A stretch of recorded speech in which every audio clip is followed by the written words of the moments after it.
और FIA के तफ्तीशी officer Rana Shahid ने शोएब शेख साहब से गुफ्तगू करते हुए कहा कि आपकी रिहाई की दस्तावेजात मुकम्मल हैं, हमारी तरफ से आप रिहा हैं। देखिए, बिल्कुल हक और सच की फतह हुई है।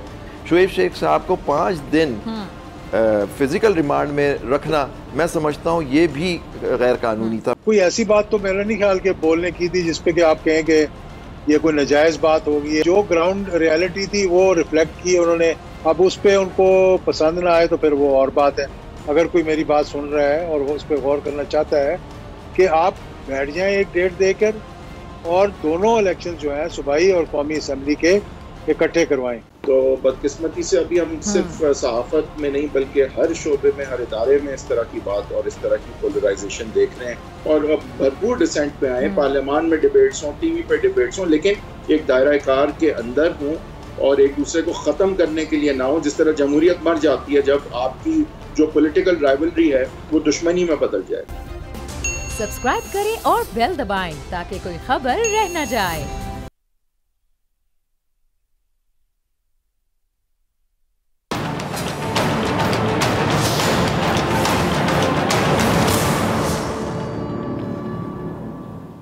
अस्सलामुअलैकुम। प्रोग्राम ने खुशामदीद। हमेशा की तरह एक बार फिर हक और सच की फतह हुई है। आवाम की दुआएं और नेक तमन्नाएं रंग ले आई हैं। 5 रोज़ झूठे, जाली और बेबुनियाद केस में FIA की ज़ेर हिरासत रखे जाने के बाद बोल न्यूज़ के को चेयरमैन शोएब शेख साहब को बिलाखिर आज जमानत पर रिहाई मिल गई और FIA के तफ्तीशी ऑफिसर राना शाहिद ने शोएब शेख साहब से गुफ्तगू करते हुए कहा कि आपकी रिहाई की दस्तावेजात मुकम्मल हैं, हमारी तरफ से आप रिहा हैं।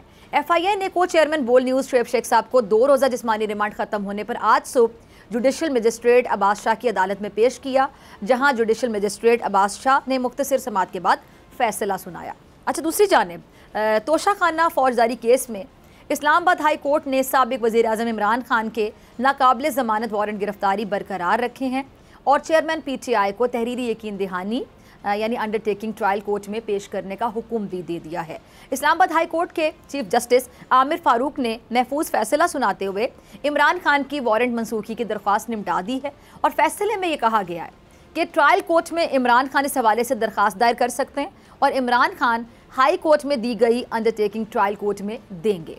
अच्छा, इधर कल शाम से जारी ज़मान पार्क लाहौर में पुलिस और जो तहरीक इंसाफ हैं उनके कारकुनान में होने वाली जो झड़प है उस पर लाहौर हाई कोर्ट ने कल सुबह 10 बजे तक इमरान खान की गिरफ्तारी के लिए ज़मान पार्क में जो पुलिस ऑपरेशन है वो फौरी तौर पर रोकने का हुक्म भी दिया है।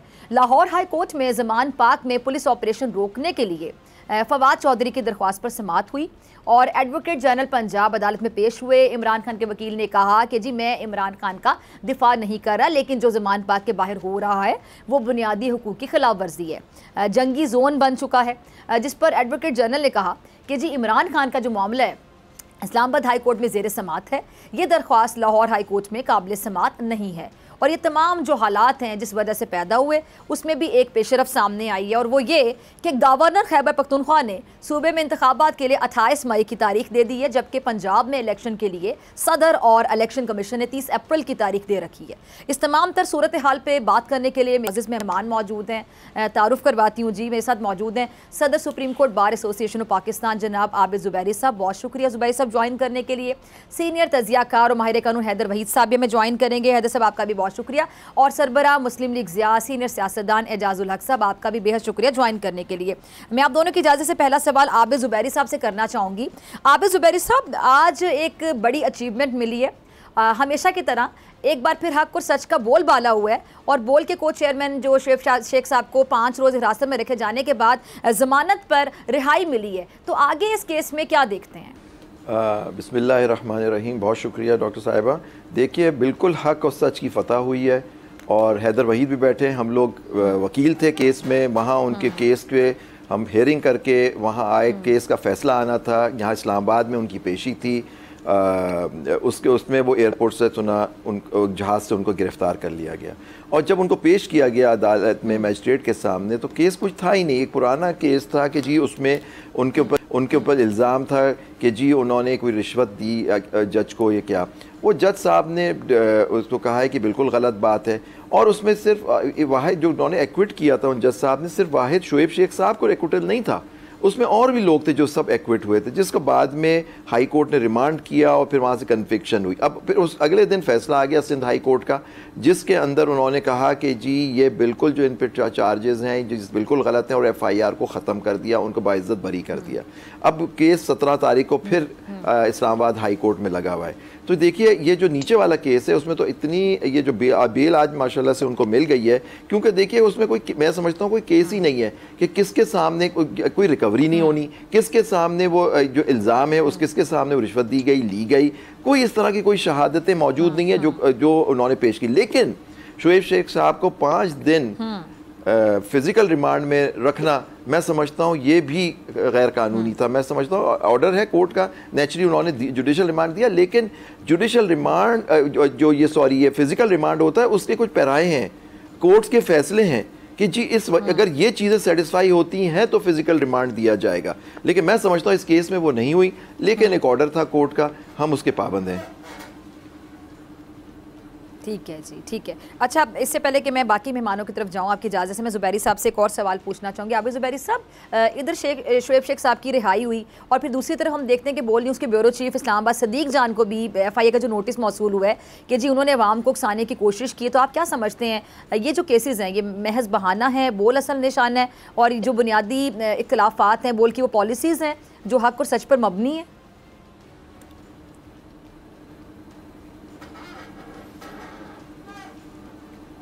देखिए मैं समझता हूँ सहाफ़त की आज़ादी आइन गारंटी करता है, आर्टिकल 19, और उसके अंदर उसके नेचुरली उसके अंदर कोई कंडीशंस है, रिस्ट्रिक्शंस होती हैं, कुछ पाबंदियां हैं।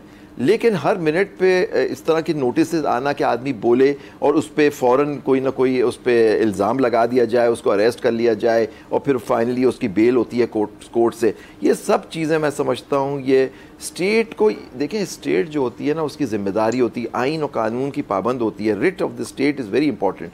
लेकिन इस तरह से अगर स्टेट को यूज़ किया जाएगा हरासा करने के लिए सिटीज़न्स को, जर्नलिस्ट को और लोगों को, तो मैं समझता हूँ ये स्टेट की नाकामी है और ये आइन की खिलाफ वर्जी है।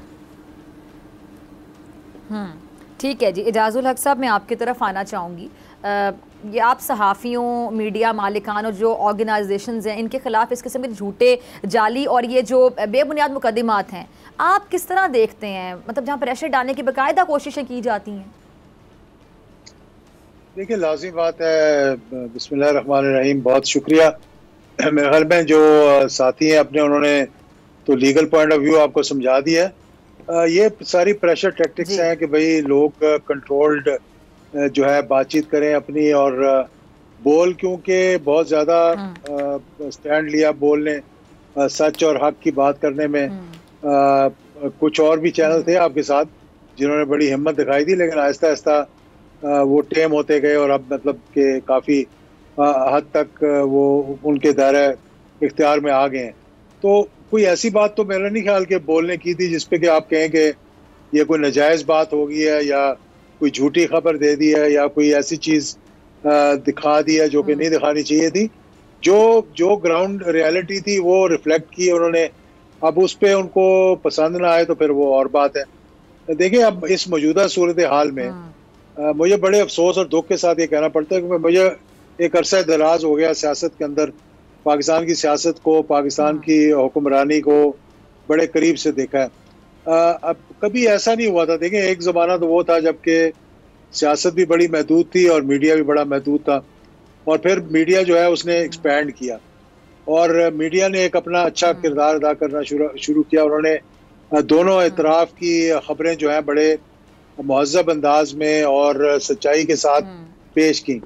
अब वो ज़माना आ गया और मुझे ये बड़ा दुख होता है ये कहते हुए भी, और नहीं कहना चाहिए मुझे, वैसे मेरा ख्याल है, क्योंकि अगर मैं कोई चैनल खोलता हूँ ना तो मुझे पहले से पता लग जाता है कि क्या बात कर रहे होंगे या क्या बात आ रही होगी। जब मैं किसी माजरत के साथ किसी एंकर को भी देखता हूँ कि हाँ जी ये बैठे हुए, अब मैं टीवी लगा लूँ तो मुझे पता है कि अभी कहाँ तक बात करेंगे। और अफसोस इस बात का होता है कि इतने एक्सट्रीम पे चले गए हैं साइड्स लेने में कि न्यूट्रलिटी नजर ही नहीं आती। यानी जो सहाफत के अंदर होनी चाहिए, जो सियासत के अंदर होनी चाहिए, जो अदाब के अंदर होनी चाहिए, एक हद होती है ना, उस तक आप जाते हैं। फिर उनके जब मैं साथ बैठता हूँ और मैं बड़ी इज्जत करता हूँ सबकी, वो मेरी इज्जत करते हैं, मैं प्रोग्राम भी कभी कभी सबके साथ कोशिश करता हूँ कि कर लूँ, लेकिन जब मैं उनके ट्वीट्स देखता हूँ तो आप यकीन करें कि मुझे इतना दुख होता है वो देखने के बाद कि आप तो बिल्कुल एक साइड लेकर और इस हद तक जो है वो एक्सट्रीम पे चले गए हैं कि there is no coming back now. तो ये मेरा ख्याल है हमारी सहावत के लिए भी नहीं ठीक और सियासत के लिए भी नहीं ठीक। ठीक है हैदर वहीद साहब, मैं आपकी तरफ आना चाहूँगी। हैदर वहीद साहब, आपकी जो वाबस्तगी है वकालत और सहाफ़त दोनों से है, तो आप क्या समझते हैं मीडिया ऑर्गेनाइजेशंस को टारगेट किया जाना, सहाफ़त को निशाना बनाया जाना, किसी की जानिबदारी गैर जानिबदारी पर सियासी और इंतकामी कार्रवाइयाँ करना, क्या ये दुरुस्त है? देखिए, आजकल बदकिस्मती से हर एक स्टेक होल्डर भी बना हुआ है। इदारों की एक तरफ मुदाखलत का मसला आता है और फिर मुदाखलत जो है उसके बाद उनको डिफेम करने का मसला आता है और फिर उनके अंदर अपनी जो डिविजन्स और पोलराइजेशंस हैं वो सामने आती हैं। और हम ये देख रहे हैं ये अक्रॉस द बोर्ड है, न्यूज़ चैनल्स में है। अब इस तरह की बातें होती हैं बदकिस्मती से कि ये इनका जज है तो ये इसका जनरल है, तो ये इसका चैनल है तो ये एंकर उसका है। और जिस तरह इजाजुल हक साहब ने बात की, वो बात दुरुस्त है कि अब कई दफ़ा आपको देखने से पहले पता चल जाता है या देख के ही पता चल जाता है कि कौन किस तरफ है। अब ये चाहे सच हो या ना हो, बट इस तरह की परसेप्शन इन इटसेल्फ जो है वो ऑब्वियसली जो असल प्रिंसिपल्स हैं किसी भी प्रोफेशन के, उनके बरक्स होती है। तो बदकिस्मती से अभी हम सिर्फ सहाफ़त में नहीं बल्कि हर शोबे में, हर इदारे में इस तरह की बात और इस तरह की पोलराइजेशन देख रहे हैं। और मेरे ख्याल से ज़ाहिर है कि जो प्रिंसिपल्स और जो कवानीन जिनके तहत इन इंस्टीट्यूशंस और इदारों को, प्रोफेशंस को, प्रोफेशनल्स को चलना चाहिए, वो उनकी इस तरह से नफ़ी हो रही है और ये बड़ी ख़तरनाक बात है। देखें, डिसेंट एक चीज़ होती है, डिसएग्रीमेंट बड़ी अच्छी चीज़ है। डिसेंट जिस तरह जजों में डिसेंट होती है, बड़ी अच्छी चीज़ है। इख्तिलाफ राय है, बड़ी अच्छी चीज़ है, जमहूरियत का हुस्न है। लेकिन फिर उसके बाद जो आ जाता है कि आप सिर्फ किसी एजेंडा पे चलने अगर लग जाएं और किसी की तज़हीक या किसी को निचला दिखाने में आपका अपना स्टेक अगर लगा हुआ हो, तो वो किसी भी तरफ across the aisle, across the spectrum जो है वो किसी भी तरह से उस तरह की फिर सर्विस नहीं दे रहा होता रिसीवर को, कंज्यूमर को, चाहे वो अवाम हो, चाहे वो लिटिगेंट हो, चाहे वो किसी और तरह से स्टेक होल्डर हो। तो मेरे ख्याल से यहाँ पे इसमें जो है हम अगर इस फेज से निकलें और कम से कम ठीक है इख्तिलाफ राय पे आए, डिसेंट पे आए और भरपूर डिसेंट पे आए, पार्लियामान में डिबेट्स हों, टीवी पे डिबेट्स हों, लेकिन एक दायरा कार के अंदर हों और एक दूसरे को ख़त्म करने के लिए ना हो। जिस तरह जमहूरियत मर जाती है जब आपकी जो पॉलिटिकल राइवलरी है वो दुश्मनी में बदल जाए। और आजकल हम यही देख रहे हैं, तख्ता या तख्ता है। किसी भी वकील को क्यों कहा जाता है अपने केस में स्टेक ना रखो? अगर वकील स्टेक होगा उसका केस में तो वो कवानीन, वो कहेगा मेरे तो अरबों रुपए लगे हुए हैं, वो फिर कवानीन नहीं देखेगा। इसी तरह से जब चैनल के या किसी इदारे के या किसी के भी स्टेक्स लगे होते हैं उस चीज में जिसको उसने प्रोफेशनली डील करना है, तो उसके फिर वो प्रोफेशनली नहीं फिर डील करता, और ये बहुत बड़ा मसला है। ठीक है जी। आबिद ज़ुबैरी साहब, कल शाह खावर साहब प्रोग्राम में मौजूद थे, उन्होंने कहा कि जी पाकिस्तान तहरीक इंसाफ और हुकूमत के बीच जो तनाव है उसे हल करने के लिए सुप्रीम कोर्ट बार को किरदार अदा करना चाहिए, जो फरीकैन है उनको मुज़ाकरात मुफाहमत की जानिब लाना चाहिए, वरना हम ये देखते थे सियासी तौर पर बड़ी नाकामी का सामना करना पड़ रहा है इस वक्त सियासी जमातों को। तो इस पर मैं आपका कॉमेंट चाहूँगी।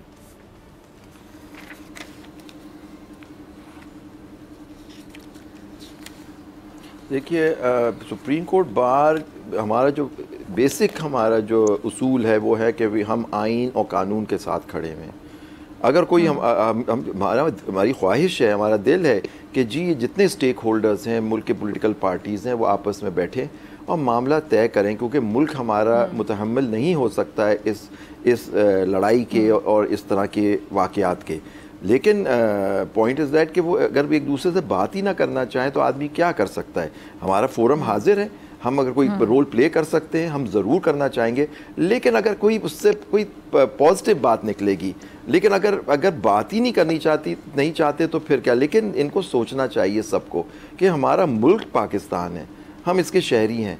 आप 23 करोड़ माशाल्लाह से अवाम है, आपको सब के बारे में सोचना चाहिए और अपनी सियासत इस तरह से करें। इख्तिलाफ राय बिल्कुल आप रखें, आप ऑपोजिशन में हो, आप गवर्नमेंट में हो, लेकिन आपको एक कॉमन एजेंडा तो ये होना चाहिए कि मुल्क के मफाद के ऊपर कोई सौदा नहीं होना चाहिए। ठीक है जी। एजाजुल हक साहब, कोई मुफाहमत की राह निकल सकती है, आपको क्या लगता है, और कोई सालिस बन सकता है, हल तलब मामला है ये?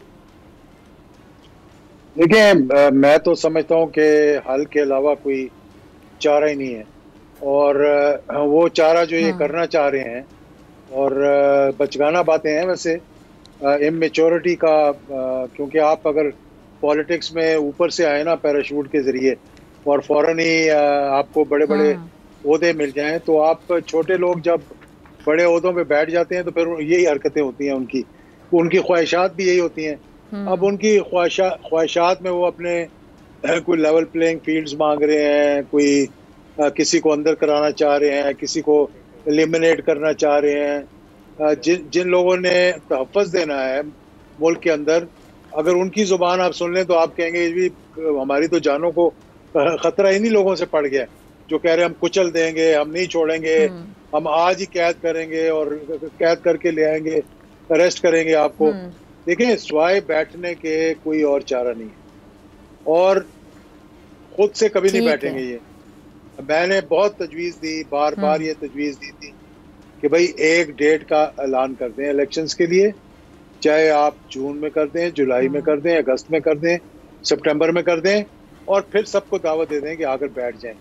अगर आपने हटदर्मी करनी है, जिद करनी है, तो हुकूमत भी आपके पास है, पुलिस भी आपके पास है, निगरान हुकूमतें भी आपके पास हैं, फिर आप जिद से चला कर देख लें। जिद में ये होगा कि मुल्क की इकोनॉमी जो है वो दिन ब दिन खराब होती जाएगी। ठीक है, इकोनॉमी ख़राब होती जाएगी। ठीक है, आपका कमेंट आ गया। अच्छा, मैं हैदर साहब आपकी तरफ आना चाहूँगी। जो इमरान खान साहब के वारंट गिरफ्तारी अभी तक बरकरार हैं, तो पुलिस ऑपरेशन कल सुबह तक मुअत्तल है। अगर मुफाहमत और मुज़ाकरात की जानिब नहीं जाया जाता तो फिर मामला तो मज़ीद पेचीदा हो जाएंगे। तो आपका कानूनी नुक्ता नज़र क्या है इस हवाले से? नहीं, बिल्कुल होंगे। देखिए, NBW पे तो अपीयरेंस जो है वो यकीनी बनाने के लिए अरेस्ट किया जाता है, और वो फिर खारिज हो जाते हैं वारंट्स अपीयर होने पे। और तो वैसे तो ये कोई बिग डील नहीं होती, लेकिन जाहिर है कि जब अदालत बुलाती है और आप ना जाएं तो ये बिग डील इसलिए होती है क्योंकि खान साहब की हैसियत का इंसान जब नहीं जाता तो तासुर यही मिलता है कि कानून यकसा नहीं है सबके लिए।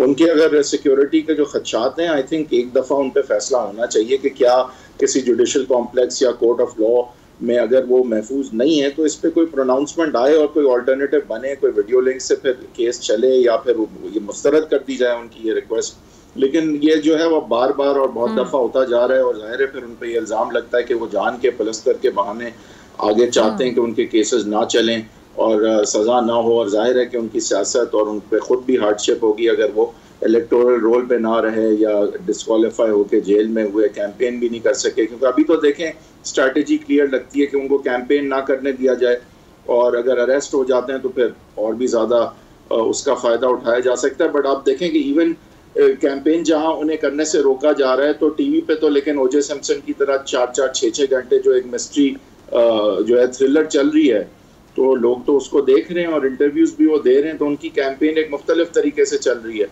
कानूनी तौर पे तो आगे खान साहब के केसेस जब तक के हो के वो डिस्क्वालीफाई हो के नहीं अरेस्ट होते, तो वैसे भी अभी अरेस्ट उन्हें किया जाएगा तो बेल बड़ी आसानी से हो जाएगी।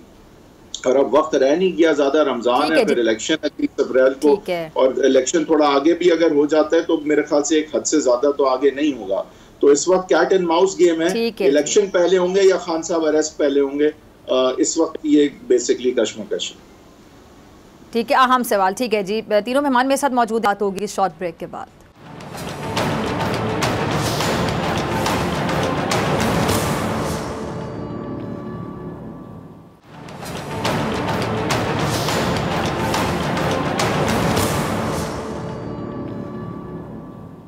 वेलकम बैक नाजरीन। तीनों मेहमान मेरे साथ मौजूद हैं, आबिद ज़ुबैरी साहब, एजाजुल हक साहब और हैदर वहीद साहब। अच्छा, आबिद ज़ुबैरी साहब आपकी तरफ आना चाहूँगी। जो बुनियादी मुतालिबा था ज़ुबैरी साहब कि जी इलेक्शन हो जाएं, और अब दोनों सूबों में इंतखाबात की तारीख दे दी गई है, अब इन हालात में अगर इलेक्शन हो जाते हैं तो फिर किस कदर मुतनाज़ बन जाएंगे? देखिए, इलेक्शन मुतनाज़ तो मैं नहीं समझता। पहली बात है कि इलेक्शन की तारीख पंजाब में 30 तारीख है और गवर्नर साहब ने खैबर पख्तूनख्वा में 28 तारीख दी है। पहली बात है ये देखना होगा सुप्रीम कोर्ट के ऑर्डर का क्या ये इफेक्ट था कि इतनी आगे तारीख दी जा सकती है और केयर टेकर सिस्टम को इतना आगे लेके जाया जा सकता है। बेसिकली ऑर्डर में ये था कि उसको बिकॉज वो इलेक्टोरल पीरियड पूरा नहीं हो सकता जो कानून के अंदर एक पीरियड है, तो इसलिए थोड़ी सी उसको उन्होंने कहा था आगे कर दें तारीख को। लेकिन ये देखना पड़ेगा कि ये खैबर पख्तूनख्वा की तारीख क्या उस ऑर्डर के बाद। देखिए सुप्रीम कोर्ट ने एक ऑर्डर दिया है कि इलेक्शन होने हैं, 90 दिन का पीरियड सैंक्रोसैंक्ट है, मतलब कि उस पर कोई डिबेट नहीं हो सकती, ये ऑर्डर है कोर्ट का। लेकिन आप देखिए जो बातें हम सुन रहे हैं टीवी से और मुख्तलिफ चीज़ें, और इलेक्शन कमीशन पाबंद है इलेक्शन कराने का, अब वो और उसको सारी सपोर्ट देनी है स्टेट को कि सिक्योरिटी भी देनी चाहिए, पैसे भी उनको देने होंगे और उनको रिटर्निंग ऑफिसर्स भी देने हैं, तो ये सारी चीज़ें स्टेट का। लेकिन आप जो चीज़ें मैं देख रहा हूँ कि वो कह रहे हैं कि जी हम सिक्योरिटी नहीं दे सकते, हम पैसा हमारे पास नहीं है। यानी ये अगर ये क्या है, क्या आज ऑर्डर सुप्रीम कोर्ट ऑर्डर की वायलेशन नहीं होगी? मैं समझता हूँ कि एक वारंट ऑफ अरेस्ट जो एक सिर्फ होता है कि एक शख्स को कोर्ट के सामने पेश कर दिया जाए जो आ नहीं रहा, वो इतना बड़ा इशू आप देखें बना हुआ है। उस पर लाहौर में हमने देखा कल से क्या हो रहा है, और ये सारी चीज़ें, और क्रिमिनल प्रोसीजर कोड क्लियर है कि जी अगर उसी अदालत से आप रुजू कर सकते हैं कैंसिलेशन ऑफ दिस वारंट, या सेक्शन 76 है वो कहता है कि जी उनकी श्योरिटीज़ ले ली जाएं, कोर्ट उसमें वो भी कर सकती है और वो पुलिस ऑफिसर के पास जाके वो श्योरिटी दे दी जाए और उनको अरेस्ट ना किया जाए, अगर अरेस्टेड है तो कस्टडी को छोड़ दी जाए। तो ये सारी चीज़ें रखें। लेकिन आप देखें यहाँ एक मुनज़्ज़म एक मैं समझता हूँ एक चीज़ हो रही है कि कोर्ट का, देखिए highest court of the land ने एक ऑर्डर कर दिया है, और ये सारी अथॉरिटीज़ का काम है, सारे लोगों पे पाबंद, bound by the order. Article 5 और आर्टिकल मुख्तलिफ आर्टिकल्स ऑफ कॉन्स्टिट्यूशन कहते हैं कि आपको सुप्रीम कोर्ट के ऑर्डर्स आप पे बाइंडिंग है, आर्टिकल 190। इसी तरह इलेक्शन कमीशन को सपोर्ट करना, free fair and transparent election कराना, आर्टिकल 222 क्लियर है कि every authority has to do it. तो ये जो अगर वायलेशन होगी, क्या ये आइन की वायलेशन, आइन मैं समझता हूँ आइन तो फिर अगर ये चीजें नहीं होगी और इलेक्शन नहीं कराए जा सकते तो इससे बड़ी वायलेशन क्या होगी? ठीक है जी। एजाजुल हक साहब, आपने आबिद ज़ुबैरी साहब को भी सुना, तो एजाजुल हक साहब मुमकिन तौर पे जो इलेक्शन होंगे आप कैसे देखते हैं उनको?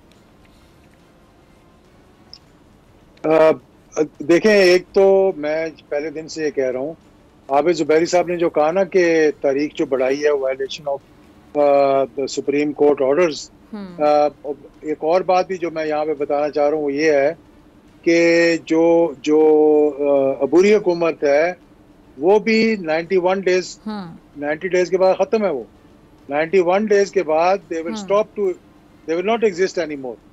तो फिर वो जो स्टॉप गैप अरेंजमेंट होगा वो कौन पूरा करेगा? वो you are again violation of constitution आ जाएगा वहां पे। तो ये बड़ी एक मुतनाज़े मामला शुरू हो गए हैं। इसमें बेहतरीन हल जो है, मैं फिर से ये बात कहना चाहता हूँ, अगर कोई मेरी बात सुन रहा है और उस पर गौर करना चाहता है, कि आप बैठ जाएं एक डेट देकर और दोनों इलेक्शन जो हैं सूबाई और कौमी असम्बली के इकट्ठे करवाएं। अगर सारे फरीक जो हैं इस पे तैयार हो जाएंगे तो मेरा ख्याल है सुप्रीम कोर्ट भी इस बात पर एतराज़ नहीं करेगा, वो भी इस बात में मान लेंगे और वो कोई भी डेट दे सकते हैं, चले बजट के बाद की डेट दे दें। इस तरह अगर करवाएंगे तो कोई सिटिंग गवर्नमेंट ये अफोर्ड नहीं कर सकती। इस वक्त जो ग्राउंड रियलिटी है वो ये है कि one of the parties is going to sweep the elections. They are the popular party and they will get the majority जहां भी 2 प्रोविंसेस में इलेक्शन होंगे। और अगर वहां पर उनकी सिटिंग गवर्नमेंट आ गई और उनका चीफ मिनिस्टर आ गया, फिर कोई अबूरी नहीं आएगा। उसके बाद जब कौमी असम्बली के इलेक्शंस होंगे, वही सिटिंग चीफ मिनिस्टर होगा जो इलेक्शंस करवाएगा, वो उसकी एडमिनिस्ट्रेशन होगी, उसके हाथ में कंट्रोल होगा।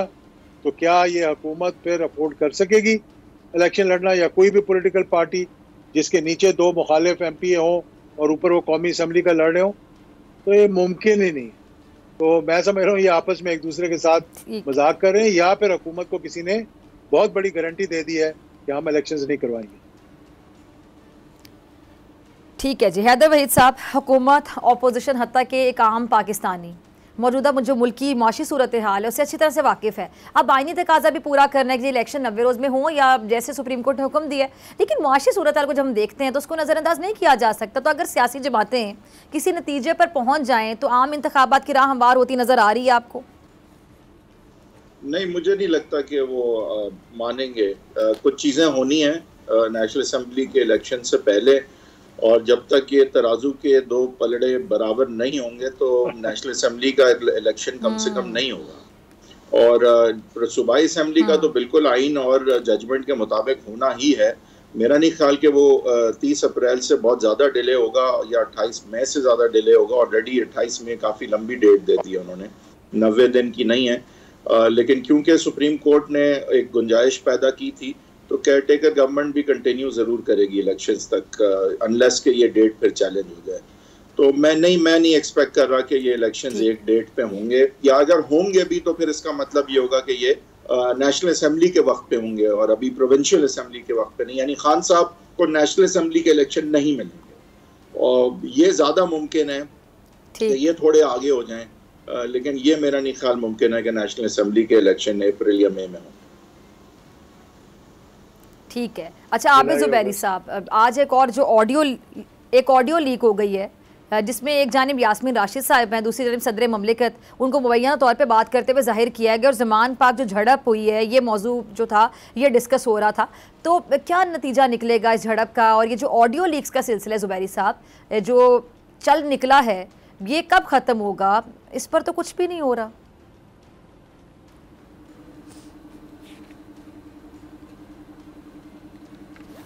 देखिए बिल्कुल ये आइन की और कानून की वायलेशन में हुआ। और देखिए हाईएस्ट ऑफिस इस प्रेसिडेंट ऑफ पाकिस्तान, वो यूनिटी हमारे डिफाइन करते हैं, वो कमांडर इन चीफ हैं आर्म्ड फोर्सेस के।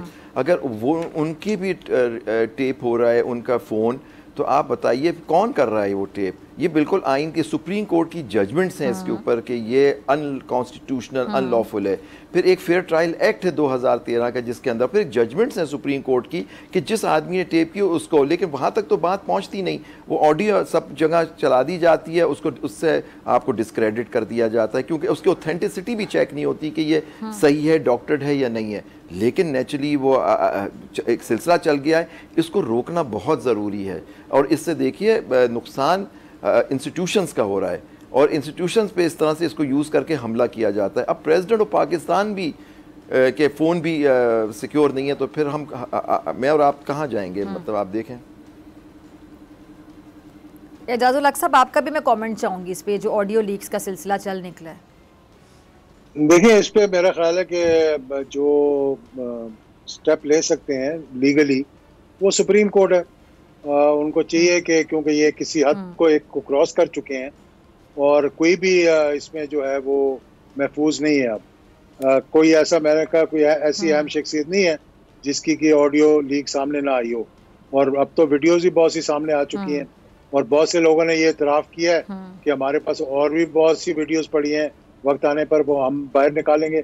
तो सुप्रीम कोर्ट को चाहिए कि इस पर सुओ मोटो लें और कोई सख्त कड़ी सजा इस पर रखा जाए कि क्योंकि कहीं ना कहीं से तो या हुकूमत के ज़राए से ये हो रही है या किसी और ज़राए से लीक हो रही है। और आज से नहीं हो रहा, ये 90s में जबकि ये मोबाइल थे भी नहीं तब से ये सिलसिला हो रहा है। और मैं खुद इसकी जद में 1-2 मरतबा बड़ा सीरियसली आ गया था किसी से कोई ऐसे गुफ्तगू करते हुए। तो ये मामला रुकना चाहिए मैं समझता हूँ, क्योंकि इससे आप अपनी जगहसाई कर रहे हैं, अपनी जो अहम पोजीशंस हैं उनको आप मिलाइन कर रहे हैं, उनको आप नीचा दिखा रहे हैं कि सदर मुमलिकत, हालांकि उन्होंने बात कोई ऐसी नहीं की जिस पे कोई इतराज़ किया जा सके और ना ही यास्मीन राशिद ने कोई ऐसी बात की थी जिस पे इतराज़ किया जा सके। वो मशवरा कर रही थी उनसे, उनकी पार्टी के सीनियर लीडर भी हैं, मुल्क के सदर भी हैं वो, तो उनको यही कह रही थी कि आप अपनी पोजीशन को इस्तेमाल करें, इतना जो लड़ाई शड़ाई हो रही है इसको ख़त्म कराएं। तो इसमें कोई बुरी बात नहीं थी, लेकिन फिर भी हर शख्स जो है इसको अपनी तरीके से इंटरप्रेट करेगा कि देखें जी उस सदर को कर दिया और सदर ने ये कह दिया और फलान ने ये कह दिया, तो ये अच्छी बात नहीं है। मैं समझता हूँ कि इस पे गुरेज करना चाहिए। ठीक है जी, ठीक है। हैदर भाई साहब आपका भी कमेंट चाहूंगी मैं इसी पे। जी बिल्कुल, मेरे ख्याल से जाहिर है गैर आइनी, गैर अखलाकी है और आई थिंक आपकी वर्किंग में भी इंटरफियर करता है, आपको मलाइन भी करता है। अच्छे लोग आएंगे नहीं ऐसे उहदों पे फिर अगर उन्हें पता है कि इस तरह से इज्जतें उछाली जाएंगी, तो हर तरह से ये जो है एक नेगेटिव इम्पैक्ट है इसका। और मेरे ख्याल से इसमें कोई शक नहीं है कि इस चीज़ को रुकना चाहिए। वैसे तो लीगली कोर्ट ऑफ लॉ में तो खोसा साहब की जजमेंट के बाद अब बहुत मुश्किल हो गया है कि इसको किसी भी तरह इस्तेमाल किया जाए। यानी कि कंसेंट के बगैर कोई भी ऑडियो वीडियो बनाना जो है इनएडमिसिबल है। फिर जो बनाता है और बाकी सारों को भी आपने डिपोज करना है, और ऐसा प्रैक्टिकली नहीं होता। लेकिन जो है वो पब्लिक स्फीयर में, पॉलिटिकल स्फीयर में, ब्रॉडकास्ट और सोशल मीडिया पे ये जिस तरह चलाई जाती हैं, तो जाहिर है कि फिर इज्जतें उछाली जाती हैं इस तरह से। और इसका जो बैक एंड फोर्थ है वो आई थिंक दोनों पार्टीज जो इन्वॉल्व होती हैं उनके लिए इवेंचुअली बुरा ही होता है। इसमें इवेंचुअली विनर कोई नहीं है, क्योंकि अब जिस तरह के मामलात हैं तो मेरे ख्याल से कोई इससे बचेगा नहीं, इसकी जद में सब आएंगे इंक्लूडिंग इदारों के। तो मेरे ख्याल से इसमें जो है वो जाहिर है कि जब आप ऊपर होते हैं तो आपको सब कुछ ही अच्छा लगता है, ताकत लगती है ये, लेकिन यही चीज़ें जो हैं वो आपके खिलाफ इस्तेमाल होती हैं। और अब तो हम देखते हैं ये पार्टिजनशिप इवन इदारों में आ गई है कि जो इवन इदारों के लोग हैं उनके हवाले से भी ये हो रहा है, फिर दूसरे तरह आएंगे तो फिर इनके हवाले से भी होगा। तो ये चीज़ जो है वो रुकने वाली नहीं है अनलेस इसको रोका जाए, एंड आई थिंक रोका जाना चाहिए। ठीक है जी, तो जुबैरी साहब कैसे रोका जाना चाहिए? हैदर भाई साहब कह रहे हैं इसको रुकना चाहिए, रोका जाना चाहिए।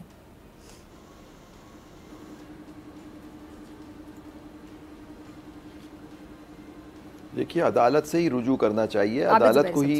देखिए, हमारे पास और कोई फोरम तो है नहीं, हमें ये नहीं मालूम होता कि कौन इनको रिकॉर्ड कर रहा है, कौन है जो रिकॉर्ड करके इस तरह वो ये रिकॉर्ड कर रहा है। तो देखिए जो चीज़ है कि इसको फिर हमारे पास एक ही रिकोर्स रह गया, वो अदालत है। अदालत में जाना चाहिए, अदालत या तो अदालत खुद ये पॉइंट उठाए, क्योंकि देखिए ये जो अभी बात की इन्होंने जस्टिस खोसा के केस में, सॉरी मैं बात काट रही हूं जुबैरी साहब, लेकिन आपको जैसा कि आपने फरमाया कि पता ही नहीं ना कौन रिकॉर्ड कर रहा है, जब पता ही नहीं कि कौन रिकॉर्ड कर रहा है तो फिर कैसे रोका जाएगा? जी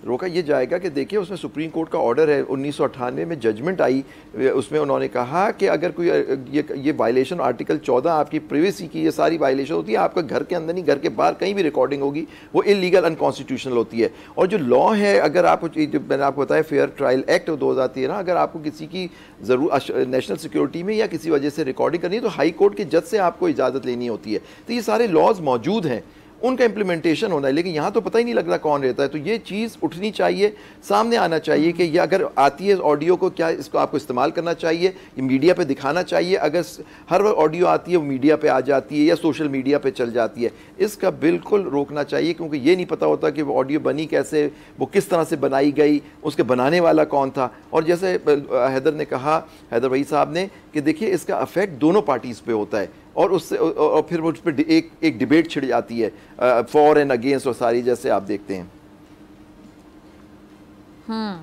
ठीक है हैदर वहीद साहब, ये हुकूमत को देखिए कि ऑपोजिशन को हुकूमत पर, सियासी जमातों को, आईनी इदारों पर एतबार ही नहीं रहा।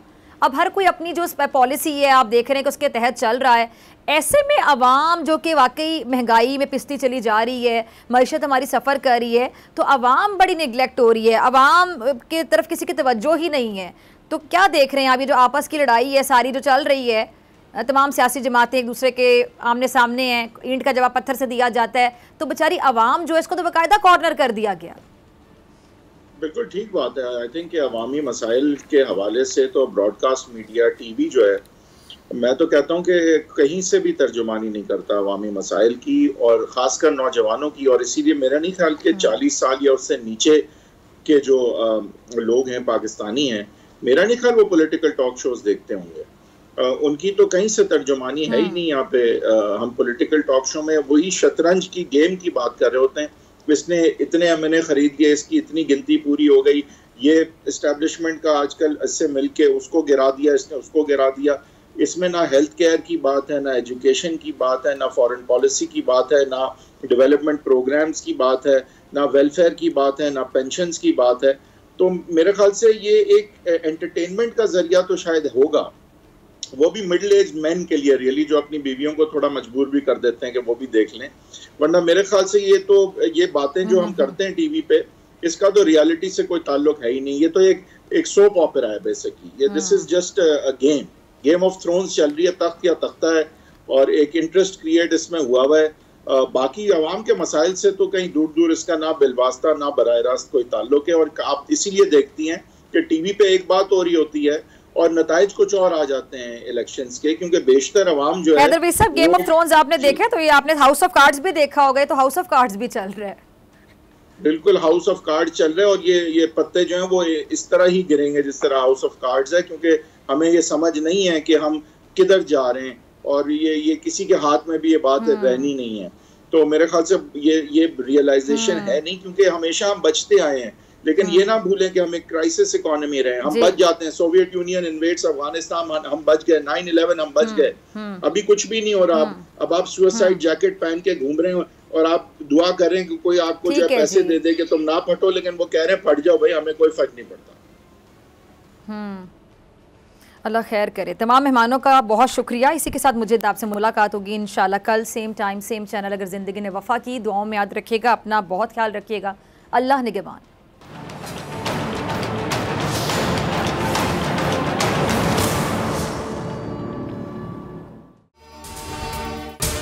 अगर आपको ये वीडियो पसंद आई तो सब्सक्राइब करें और बेल आइकन पर क्लिक करें।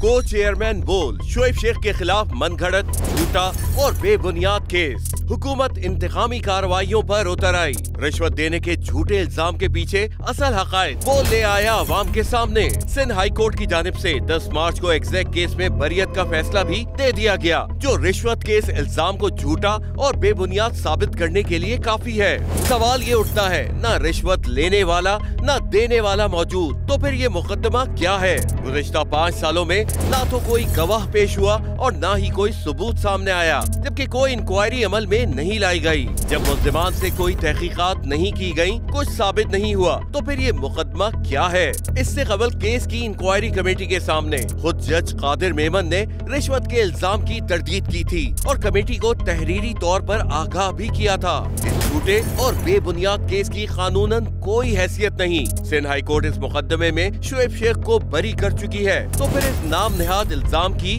कानूनी हैसियत क्या है? बोल इंसाफ का मुंतजिर है।